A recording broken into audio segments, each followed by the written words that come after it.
This course will help you address key contemporary issues surrounding gender, discrimination, sexual violence, and demands for gender equality and gender justice.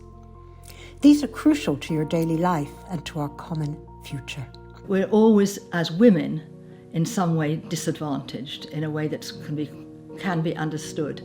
And I think that is what feminism is about. It's about understanding what it is that makes women always the other and always, as it were, no one. So one thing that I found researching the history of feminism all the way back through the years and all the way around the globe was that the history of feminism was again and again a history of having to point out things that should be obvious. Demanding equality for political representation for half of the population would seem to be, in democratic societies, a completely appropriate demand.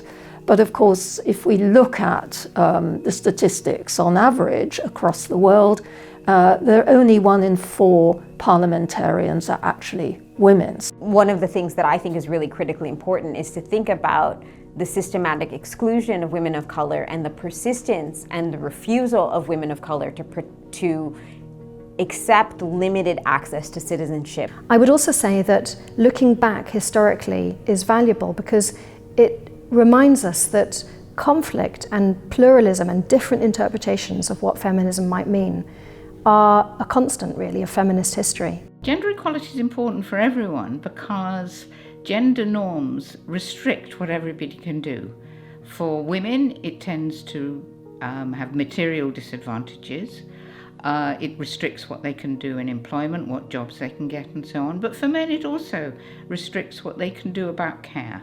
What I'm currently very interested in is artificial intelligence, automated decision making, the way in which the data that is going into a lot of these the latest technologies, again, is embedded, if you like, with societal biases, gender biases, racial biases, cultural biases, all sorts of things. In some ways, the most radically different imaginaries of the future come from feminist leaders, feminist scholars, feminist artists who are working today.